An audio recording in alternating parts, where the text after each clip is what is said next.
Olor a dinero. Por Feliciano J. Espriella. Economía, ¿a dónde vamos o a quién le creemos? Si queremos salir de dudas sobre el planteamiento de la cabeza de esta entrega consultando las predicciones de analistas financieros y o economistas, seguramente nos enredaremos más. Recordemos una célebre definición de economista que dice, experto que mañana sabrá explicar por qué las cosas que predijo ayer no han sucedido hoy.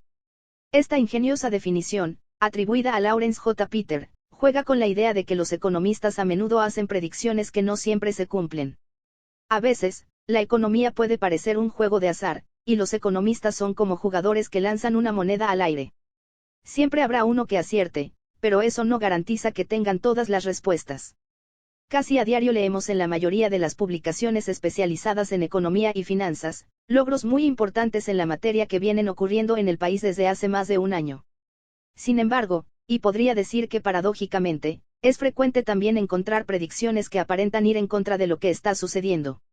En ese sentido, el día de ayer se publicó en el espacio para temas económicos de un portal muy acreditado, que la administradora de fondos de inversión, Franklin Templeton, prevé que la economía mexicana muestre una desaceleración en 2024, con un crecimiento del PIB cercano al 2%. Vemos una desaceleración en la economía, sobre todo por los efectos en las tasas de interés. No podemos seguir viendo elevadas tasas de interés sin que le afecte a la economía y dado que la economía comenzó con un mejor nivel será como un bache, comentó Nadia Montes de Oca, estratega de inversión de Franklin Templeton. Pero, por otra parte, tenemos una serie de noticias muy promisorias que pudieran incentivar el incremento de la producción. Enumero algunas. 1. México se encuentra en el top 10 de países atractivos para la inversión. Según lo publicó ayer el diario El Economista, México es el único país de América Latina que aparece entre los 10 más atractivos para la inversión global, dejando fuera a Brasil, de acuerdo con los presidentes ejecutivos, Chief Executive Officers, CEO, encuestados por la consultoría PwC. México se ha establecido como un destino preferente para el nearshoring, en especial de manufactura, beneficiándose de condiciones laborales más competitivas que las de China, consignaron. 2. El nearshoring detonará exportaciones este año. Otro prestigiado diario con especialidad en temas económicos, El Financiero, lo publicó ayer.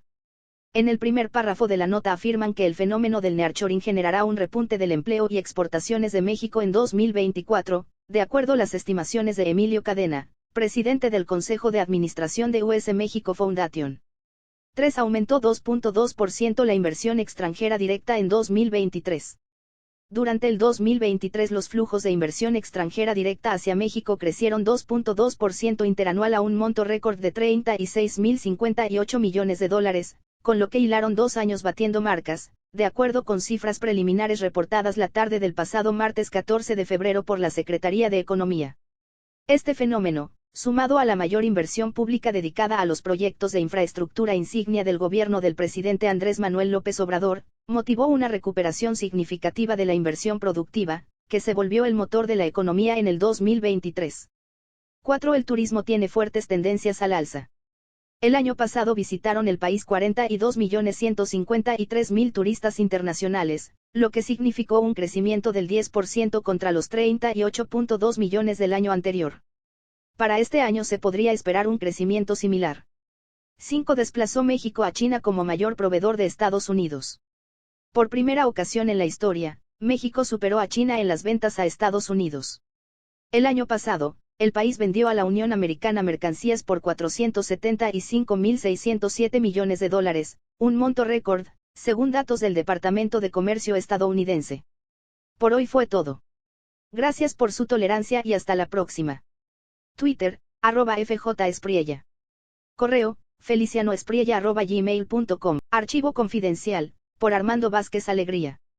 Esa maldita perrilla.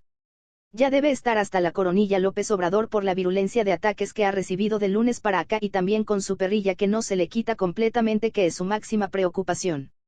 Uno Loret lo trae bocabajeado, que por cierto, ¿cuánto ganará? Como se pregunta el presidente, cuando anoche el líder de los Ardillos, Celso Ortega, declaró que cuando pertenecía a los Zetas, financiaron su campaña presidencial en 2006 y además declaró sobre pactos actuales en Guerrero con Félix Salgado Macedonio, compadre de YSQ, entre otros negros asuntos. Uf. N9.ci el weblink, minuto 8.5. 2. Circuló ayer un video en redes donde un grupo criminal integrado por 11 personas armadas, no es posible identificar a cuál pertenecen, le señalan al presidente que van a matar a un alto personaje de la FGR, jefe regional de la CDMX, Edgar Gerardo Aguilar Quintana, por no respetar el pago de $500,000 de protección y robarles mercancía en 2 ocasiones. Acusan que fue un robo pues no portaban orden judicial en sus cateos. N9.ci el weblink. 3. Xóchitl Gálvez, en su viaje por Europa, sorpresivamente pues no se dijo nada en redes con anterioridad, se reunió el martes pasado con el Papa Francisco en un giro inesperado de su travesía y se declaró practicante católica. Trataron varios temas y expresó el pontífice su admiración por su valentía. Las redes se dieron vuelo pues México es el segundo país con mayor número de católicos en el mundo, primero Brasil, luego de nuestro país le siguen Filipinas, EU e Italia en ese orden. Publicitaron su encuentro un día después por protocolo del Vaticano. El Papa también recibió ayer a Claudia Sheinbaum a quien le indicó el respeto a su filosofía humanista, pero otros medios lo publicitaron y la carga negativa le vino porque no respetó el acuerdo de publicitación estará bien dicho, y en redes se le fueron a la yugular pues no es católica. N9.ci el weblink. ¿Cómo que no le quedó esa visita marcada por la agenda de Xóchitl? 4. El miércoles 13. Quienes integran la Organización Ferrocarriles Nacionales de México en liquidación dinero que fue promesa incumplida de López Obrador, paralizaron 60 trenes en el país, de punta a punta, incluyendo el Maya y el Interoceánico. Causaron millonarias pérdidas al afectar las zonas de aduanas. N9.ci el weblink.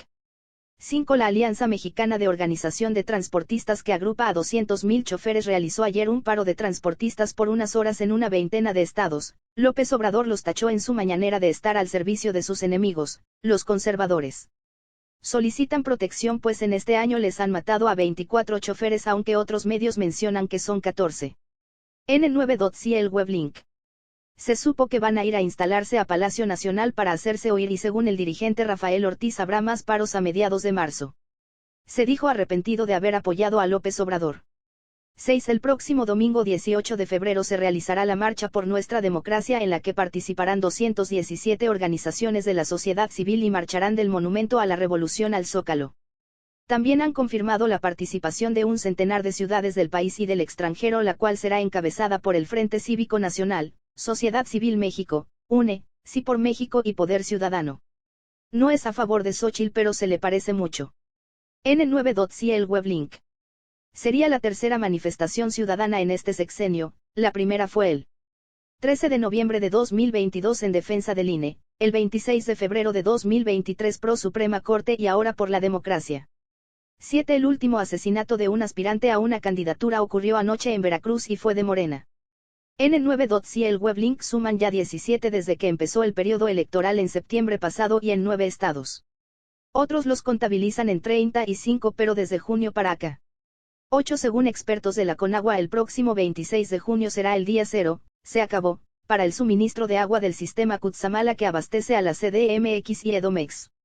Es decir, se quedarán sin el vital líquido. ¿Qué hizo López Obrador? Negar tal hecho y decir que todo está bien, que no hay nada de qué preocuparse y esto lo sustentó su vocero Jesús Ramírez al decir en la mañanera de ayer que no existía tal día cero. N9.ci el weblink. 9. Ayer estuvo el conocido periodista Álvaro Delgado, pro Chairo, en la mañanera de Xóchitl Gálvez a quien tachó de vendepatrias y la respuesta de la hidalguense llenó las redes sociales a su favor. N9.ci el weblink.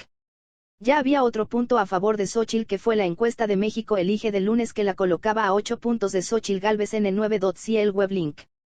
10. Ayer, arzobispos católicos de Guerrero se reunieron con jefes de los cárteles de dicho estado para pedirles infructuosamente que le bajaran algunas rayitas a sus actos de violencia. López Obrador les justificó su accionar y les aclaró que en su gobierno no habrá impunidad. N9.ci el weblink. Y todo ocurrió en esta semana que aún no termina. Uf. Armando Vázquez Alegría es periodista con más de 35 años de experiencia en medios escritos y de Internet, cuenta licenciatura en Administración de Empresas, maestría en Competitividad Organizacional y doctorado en Administración Pública. Es director de Editorial J. Castillo, SADCV y Deseo, consultoría especializada en organizaciones. Correo electrónico, archivoconfidencial@hotmail.com. Twitter, @archivoconfiden. www.facebook.com weblink, Entre nos, Expreso. Habemos, Secretario de Seguridad Pública. Tras poco más de 15 días de la salida de María Dolores del Río Sánchez de la Secretaría de Seguridad Pública, ayer se oficializó la toma de protesta de su relevo en la persona de Víctor Hugo Enríquez García. El gobernador Alfonso Durazo Montaño informó que el acto protocolario ocurrió dentro de la reunión de la mesa de seguridad a la que asistieron titulares de varias corporaciones de los 3 niveles de gobierno. También estuvieron presentes los titulares de los poderes legislativo y judicial para atestiguar la llegada del nuevo integrante del gabinete, de quien se dice cuenta con amplia experiencia en la materia. La toma de protesta del nuevo titular de Seguridad Pública se dio 2 días después de que el Congreso del Estado aprobara la propuesta enviada por el Ejecutivo. Seguiremos trabajando en coordinación todas las instituciones, indicó Durazo Montaño en redes sociales después de la toma de protesta. Define Morena candidatos a diputaciones federales. Donde se despejó la incógnita de quienes lideraron las encuestas y por ende se alzaron con la candidatura a una diputación federal fue por rumbos del partido Movimiento de Regeneración Nacional, Morena. Para el caso de Sonora, los que realizarán una campaña a ras de suelo en busca del voto ciudadano son 4 representantes de Morena, 2 del Partido del Trabajo y 1 del Partido Verde Ecologista de México, que conforman la coalición Seguiremos Haciendo Historia. Y es que el anuncio de otra fórmula al Senado por parte de la coalición del PBM y el PT movió los nombres de los que ya tenían asegurada la ansiada candidatura federal. La lista palomeada es la siguiente: Manuel de Jesús Valdenebro va por el distrito y, por el segundo el ganador fue Jesús Alfonso Montaño Durazo. Diana Karina Barrera Samaniego irá por el distrito 3, Ramón Flores Robles, dirigente estatal del PT, amarró la candidatura por el distrito 4, Anabel Acosta Islas, de reciente ingreso a las filas morenistas, va por el distrito B y la esperredista Alma Manuela Higuera Esquer buscará una curul por el distrito 7 federal. Cumplen transportistas con amenaza de paro. Medio centenar de integrantes de la Alianza Mexicana de Organización de Transportistas, AMOTAC, afiliados en Sonora participaron en el paro nacional que se organizó en protesta por los hechos de violencia de que son objeto en las carreteras del país. Si bien en la entidad no fueron muchos y no hubo afectaciones de consideración en la carretera federal 15, a nivel nacional la protesta colapsó las vialidades de varios estados. Jorge Soto, delegado de AMOTAC en la entidad, dijo que el motivo fue derivado de los problemas de seguridad, los cobros de peaje excesivos y las malas condiciones de las carreteras, entre otros. Este es el segundo paro que realizan los transportistas. El primero no tuvo repercusiones porque se acordó instalar una mesa de diálogo, pero parece que no ha habido ningún acuerdo, lo que orilló al gremio a un segundo paro nacional. Piden tipificar cobro de piso como delito. El llamado cobro de piso por parte del crimen organizado es un cáncer que tiende poco a poco a desaparecer al comercio formal e informal de prácticamente todo el territorio nacional. De ahí la importancia de que los ilustres senadores analizan una reforma a la Constitución para tipificarlo como delito y de esta manera sancionar con 12 años de cárcel a quienes lo cometan. Taquerías, transportistas, vendedores ambulantes, tortillerías, productores agrícolas y hasta las grandes industrias, no se escapan de ser amenazados por la delincuencia organizada quienes piden su mochada para dejarlos realizar su actividad económica.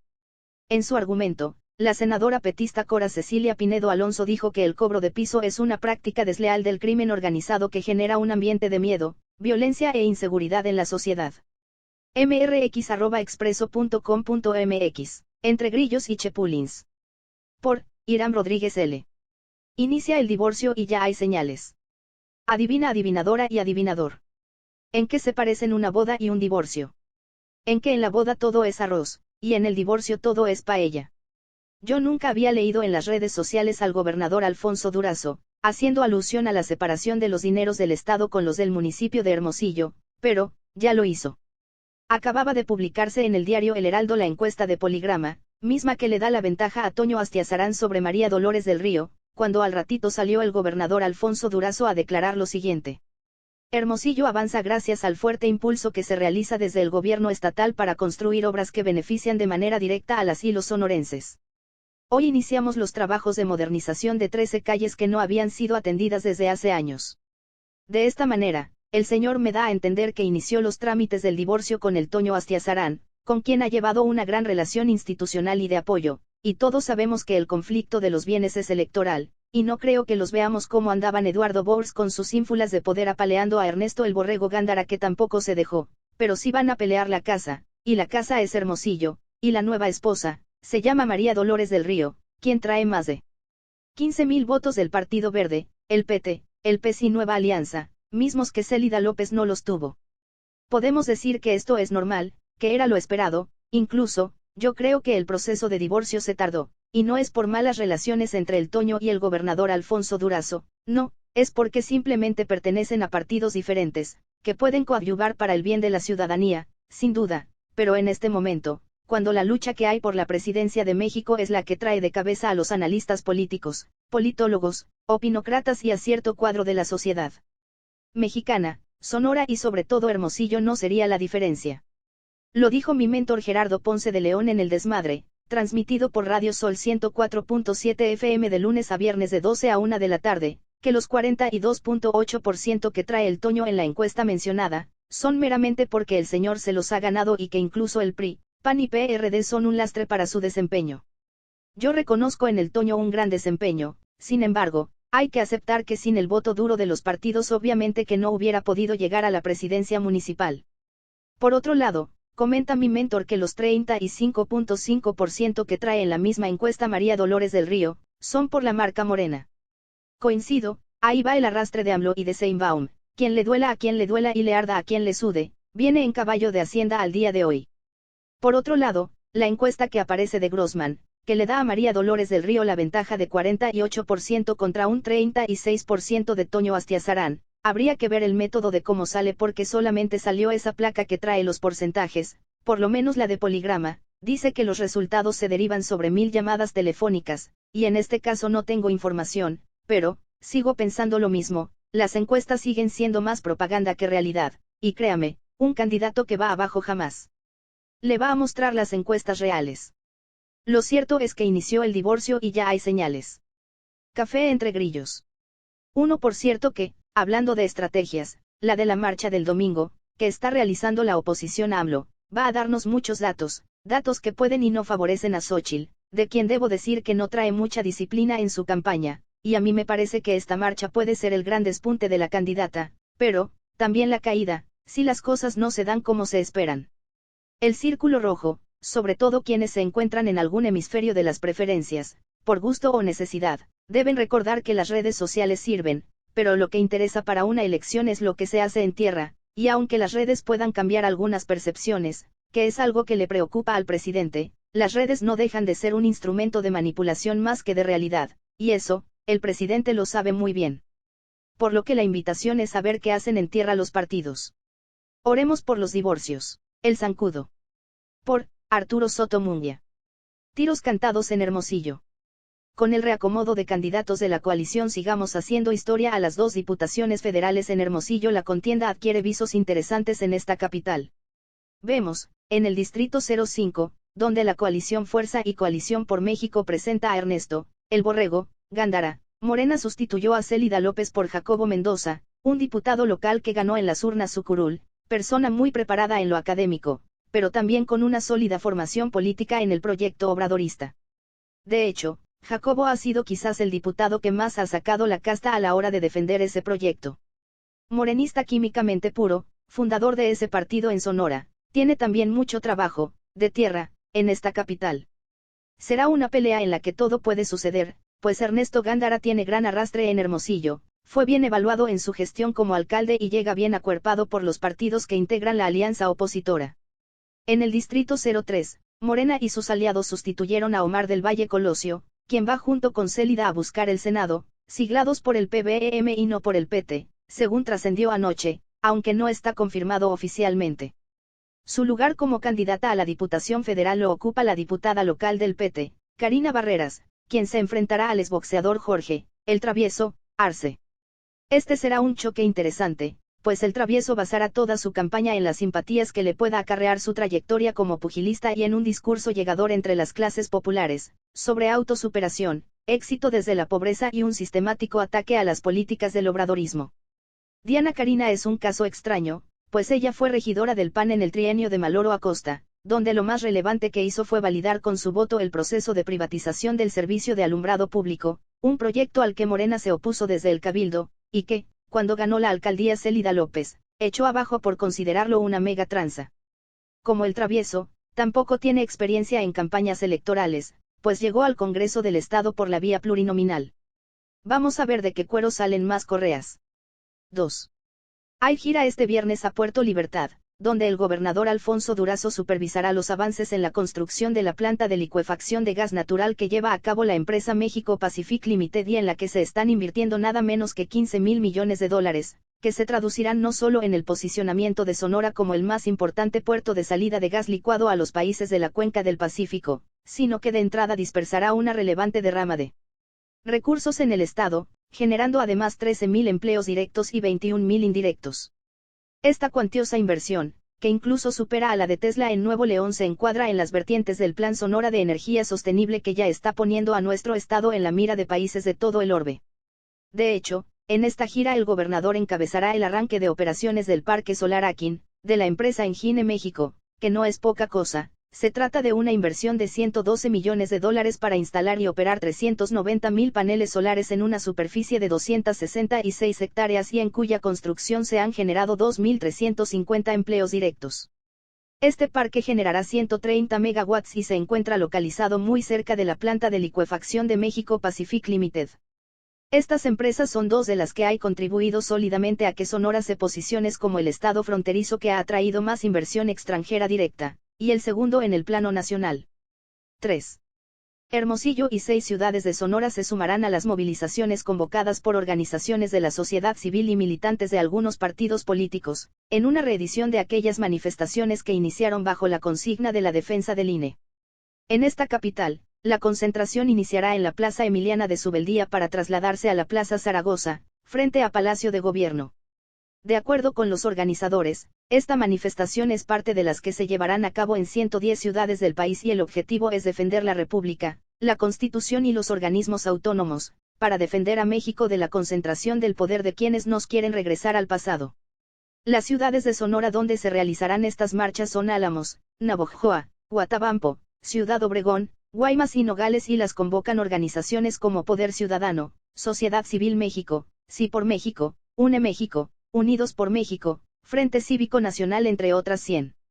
Se llevarán a cabo el domingo 18 de febrero y entre los convocantes en Hermosillo se encuentran Norma Abril de Torres, quien informó que el orador oficial será el expresidente del IFE, Leonardo Valdés Zurita. En la rueda de prensa donde hicieron la convocatoria estuvo presente, entre otros, Pascual Soto, que ha sido uno de los más activos promotores de estas jornadas. 4. En el segmento de las malas noticias, al filo de la medianoche reportaron el fallecimiento del agente de la AMIC, Guadalupe Corral. Él había sobrevivido a un ataque con armas de fuego en céntricas calles de Ciudad Obregón, Nayarit y Sinaloa, sitio donde perdió la vida el comandante Manuel de Jesús Morales al no sobrevivir los impactos de bala. Cajeme sigue siendo epicentro de la violencia criminal en Sonora y allí este año comenzó igual que terminó el anterior, con reportes cotidianos de homicidios dolosos, eventos a cualquier hora y en cualquier parte y en los que ya han resultado como víctimas agentes de la policía municipal. Ahora les tocó a 2 elementos de la estatal. Los mañosos no están teniendo el más mínimo respeto por los fuertes contingentes de la Guardia Nacional, el Ejército y la Marina que han sido asignados a esa plaza, que sigue ardiendo. El comandante Manuel Morales era muy apreciado en la corporación. El otro agente al parecer se acababa de sumar a la corporación y suponemos que la respuesta de las autoridades tendría que ser ejemplar para dar con el paradero de sus asesinos, pues es una pésima señal que a los propios encargados de velar por la seguridad de los sonorenses los estén emboscando de esta manera. También me puedes seguir en Twitter @chaposoto. Visita www.elzancudo.com.mx. Sin medias tintas. Por Martín Romo, El Verdugo. Abona al Centro Gober, y quien con hechos, no con palabras, está confirmando la visión municipalista de su gobierno estatal es el gobernador, Alfonso Durazo, y para seña está el que ahora pusiera en marcha la modernización de 13 calles del centro de Hermosillo, con una inversión de 166.1 millones de pesos, que responde a un compromiso de campaña, con lo que le seguirán cambiando el rostro a la Ciudad del Sol. Ya que con ese rescate que Durazo Montaño ahora hará de ese sector histórico capitalino, refrenda la política que ha venido implementado, como es la de entregar apoyos e invertir en las obras básicas de rehabilitación en los ayuntamientos, como en esta ocasión lo está haciendo, en aras de recuperar para el municipio hermosillense el calificativo de capital del noroeste, como lo tuviera hace algunos años. De ese pelo. Eso por el mandatario considerar que esa área tiene una riqueza arquitectónica y un potencial turístico, y es por lo que debe contar con un centro digno, por el valor cultural, de historia y social que posee, por en ese punto confluir la gente de la localidad, pueblos cercanos y visitantes, además de ser un factor económico fundamental en la economía del Estado, y también un detonante de la actividad comercial y turística. En lo que es un arranque en el que se hiciera acompañar por el alcalde, Antonio Astiazarán, en una muestra más de que así han venido haciendo equipo, de ahí que se resaltara la importancia de la suma de esfuerzos para mejorar la infraestructura, servicios públicos y movilidad, para que así con esas inversiones del gobierno del Estado y el municipal poco a poco lograr una transformación en beneficio de los ciudadanos. ¿Qué tal? Como esta vez con ese proyecto que se concretará con parte del crédito que les aprobará el Congreso del Estado, por 2.100 millones de pesos, y que se complementa con lo que ya también se invierte para la restauración del mercado municipal, que actualmente se lleva a cabo, por lo que así estará el cambiazo a partir de esa unión, con lo que resultarán beneficiados los comerciantes y quienes confluyen por esos rumbos. Luego entonces las vialidades en las que se eficientará la circulación, tanto de peatones como vehículos, así como el mejoramiento de la imagen urbana, son la Tehuantepec, Comonfort, Obregón, Allende, Pedro Moreno, Sufragio Efectivo, Hidalgo Norte, Hidalgo Sur, Callejón Velasco, Cerdán, Matamoros, Garmendia y Doctor Paliza, y cuyos trabajos se contemplan concluir la primera quincena del próximo mes de diciembre. Razón por la cual es que desde ayer mismo algunas de esas ruas ya amanecieron cerradas, para poner manos a la obra y realizar acciones de remoción del asfalto, así como de la restitución de los servicios de agua potable y drenaje, además de que la energía eléctrica será subterránea, porque contarán con concreto hidráulico, banquetas y rampas, señalización horizontal, jardineras, bancas y botes de basura. Ni más ni menos. De ahí que el gobierno dijera que, el centro de Hermosillo es patrimonio de las y los sonorenses, tiene un potencial turístico extraordinario, ha sido lamentablemente abandonado por muchísimos años, por muchas administraciones que no han tenido la capacidad presupuestal. Nosotros afortunadamente tenemos hoy capacidad para invertir aquí 166 millones de pesos, y que es con lo que estará haciendo la diferencia. Tumban a precandidatos, vaya que después de la jugada maestra que de última hora se aventaran los de Morena, al anunciar al líder nacional de ese instituto político, Mario Delgado, que en 12 estados no irán en alianza con los partidos del Trabajo, PT, y Verde Ecologista de México, PVEM, en la elección al Senado, entre los que está Sonora, dizque para asegurar el triunfo, sí que habrá varios perdedores. Palos. Porque con ese cambio de pichada, de golpe y porrazo bajaron a la ex jefa de la oficina del Ejecutivo, Célida López Cárdenas, y al ex titular de la Secretaría de Infraestructura y Desarrollo Urbano, SIDUR, Omar del Valle Colosio, de las candidaturas a las diputaciones federales a las que ya estaban perfilados, para ahora enviarlos como candidatos de retaque en una fórmula a la senaduría por el Partido del Trabajo, PT. Así que de esa manera ahora las duplas contendientes a la Cámara Senatorial estarían integradas por Lorena Valle San Pedro y Heriberto Aguilar Castillo por Morena, Lili Telles y Manlio Fabio Beltrones por la alianza PRI-PAN-PRD, Ernesto de Lucas y María Dolores Rosas por Movimiento Ciudadano, MC, y a la vez los damnificados de Célida y Omar por el PT, como una forma de terciar la votación de esa elección. Ante lo que dan cuenta que es un movimiento que podría interpretarse como una estrategia ordenada por el mismo presidente, Manuel López Obrador, en aras de intentar proteger a su candidata presidencial, Claudia Sheinbaum, de una posible derrota en Sonora, y es por lo que ahora le están apostando a dividir los votantes con 4 fórmulas por esos 3 cargos, porque los rivales a vencer serían Beltrones Rivera y Telles. Será. Pero cualquiera que sea el caso, al fracturarse el sufragio suponen que aumentan las posibilidades de triunfo de Manlio y Lili, y ya no solo para aspirar a la primera minoría como segundo lugar, sino también para triunfar en esos comicios, en tanto que todo hace indicar que el pato de Lucas ya no le sería de utilidad a los morenos, como un factor de división y de restarle votos a la oposición, al con eso estar descartando a MC. Punto malo para rectora, por lo que se ve donde hay un vacío de poder, por cómo a todo mundo siguen dejando hacer y deshacer, es en la Universidad de Sonora, UNESEN, a raíz de que la que nomás está pintada como rectora es María Rita Plancarte, y una enésima prueba de ello es al denuncia que ahora están haciendo los alumnos de la carrera de Químico Biólogo Clínico de la Extensión de Obregón. Voy telas. Derivado de que tuvieron que llegar al grado de hacer público el hostigamiento y la violencia académica de la que son objeto por parte de una docente, lo que aseguran que incluso ha hecho que grupos enteros se den de baja de su materia, por la forma en que los ha insultado, aunado a que se ha burlado haciendo comentarios fuera de lugar contra el estudiantado, sin que hayan procedido en su contra, a pesar de no ser nada nuevo. Toda vez que hacen saber que no es la única generación que ha enfrentado esos malos tratos de esa exhibida maestra, sino que manejan que han sido años que han tenido que soportarla, a quienes les ha tocado cursar la asignatura con ella, por lo que esperan que finalmente las autoridades encabezadas por Plancarte Martínez tomen cartas en el asunto, porque lo que es hasta ahora han solapado su mal actuar. Pacatelas. Al intuirse que goza de impunidad porque antes fungió como coordinadora de esa especialidad, por no entenderse de otra forma el que por más quejas que han interpuesto de manera formal, nomás no han avanzado, a lo que se le suma el que se jacta de ser sindicalizada, o de pertenecer al Sindicato de Trabajadores Académicos de la Universidad de Sonora, STAUS, y es por lo que sostiene que no le pueden hacer nada. Sin embargo, y después de esa nueva quemada que le pegaran a María Rita, ya mandaron a dar la cara al jefe de Departamento de Ciencias de la Salud, un tal Joel Arias Martínez, quien a las 500 está saliendo con que ya están revisando y analizando las quejas, pero apenas para evaluar qué procederá, de entrada por medio de la Defensoría de Derechos Universitarios, por lo que habrá que ver en qué paran esos abusos. Se la reviran a antreros, quienes no esperaron mucho por la respuesta son los de la Asociación Sonorense de Bares y Cantinas, que el pasado martes se manifestaran en la Plaza Zaragoza para ventilar el disque acoso de los inspectores de la Dirección de Alcoholes del Estado, como efecto de los hechos de violencia registrados últimamente en algunos antros, como el del Yakarta el pasado 28 de enero. ¡Zas! Por ser el propio Alfonso Durazo, el que les reviró a César Duarte y compañía, que es el cabecilla de esos antreros, que no están ejerciendo ningún tipo de presión, intimidación o amenaza contra los dueños de estos giros comerciales, y que, es una supervisión obligada para garantizar a los usuarios, a los consumidores, que los lugares a los que asistan están en condiciones adecuadas, óptimas de seguridad.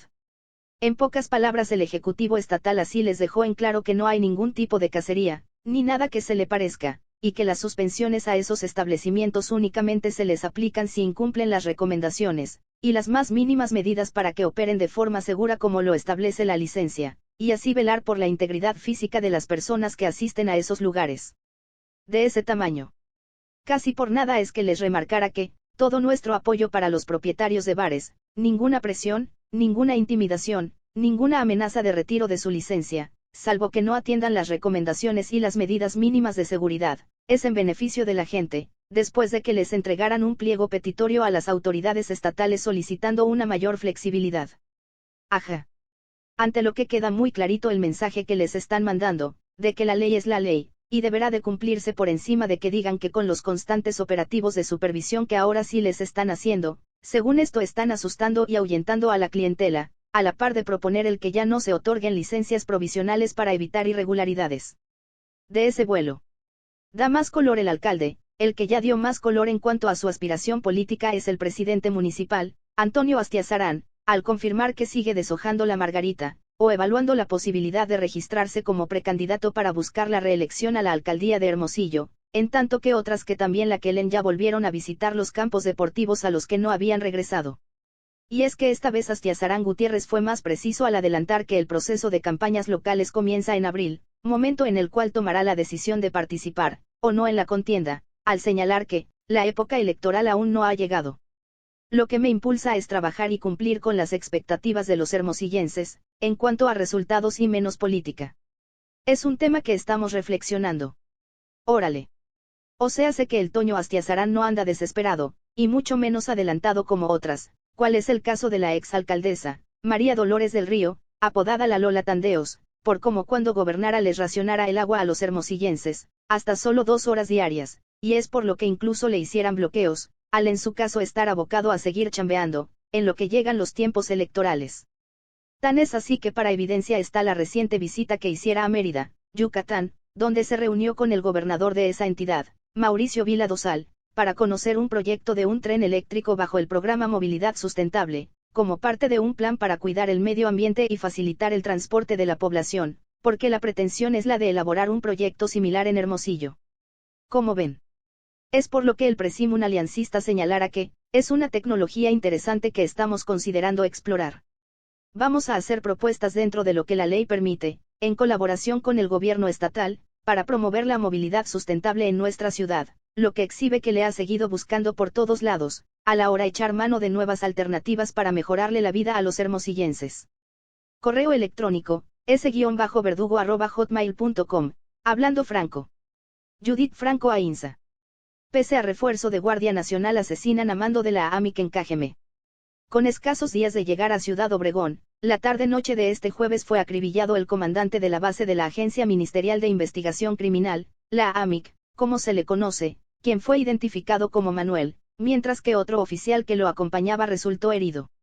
Y eso que apenas el miércoles el alcalde de Cajeme, Javier Lamarque, se vanagloriaba de la llegada de elementos de la Guardia Nacional, creo que 400, mismos que a la delincuencia, como dice el dicho, le hicieron lo que el viento a Juárez, es decir, nada.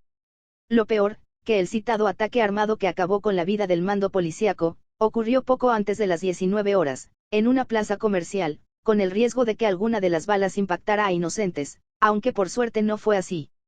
Como vemos, con todo y que las autoridades festejan que Cajeme haya pasado de ser la ciudad más violenta en México a ocupar el tercer puesto, la inseguridad sigue imparable y de acuerdo con cifras extraoficiales, ya suman 18 personas las que han ultimado en este mes de febrero en ese municipio del sur de Sonora. Atemoriza a vecinos persecución y balacera en el sur de la ciudad. Y lamentablemente, sin salirnos del tema de la inseguridad, este jueves, a plena luz del día se registró una persecución por calles del sur de la ciudad, protagonizada por autoridades de la Agencia Ministerial Federal que perseguían a los tripulantes de una camioneta, en donde al parecer detuvieron a 2 individuos, uno de ellos herido de bala y aseguraron armas. La cuestión es que se dice que durante la persecución que terminó en calles de la colonia Emiliano Zapata, en los límites con Villa de Ceris, hubo detonaciones. Además, los elementos federales irrumpieron en vivienda en forma violenta, ya que presumían que alguno de los individuos que viajaban en la citada camioneta lograron escapar. Oficialmente no hubo información por ninguna de las corporaciones integrantes de la Mesa Estatal de Seguridad, que gustan de dar cuenta de operativos varios días después de que ocurren, así que tal vez la próxima semana conozcamos más datos de lo que ocurrió. La cuestión es que los vecinos denunciaron ante los medios de comunicación el abuso de los efectivos federales y el temor que causaron sobre todo entre niños y mujeres mayores al ver a los individuos con tremendas armas empuñadas intimidándolos. Reparación de calles del centro molesta a transeúntes y automovilistas. Como dicen por ahí, la belleza cuesta, así que las obras de remozamiento en vialidades del centro de la ciudad que iniciaron este jueves, tras el anuncio que hizo el gobernador Alfonso Durazo, ya causaron molestia y provocaron caos vial, sobre todo en los trabajos que se realizan sobre la avenida Cerdán. La cuestión es que en las inmediaciones de donde están las citas obras, se encuentra el Banco Bienestar, a donde acuden adultos mayores, muchos de ellos con problemas de movilidad, y los vehículos en los que los transportan no alcanzaron a dejarlo cerca por esta cerrada al tráfico la citada vialidad. Habrá que armarse de paciencia y buscar alternativas porque los trabajos continuarán hasta fin de año, porque se rehabilitará también la tubería de drenaje, que lo que sea de cada quien, al sector le urgía una manita de tigre. Correo electrónico judithfrancoainza@hotmail.com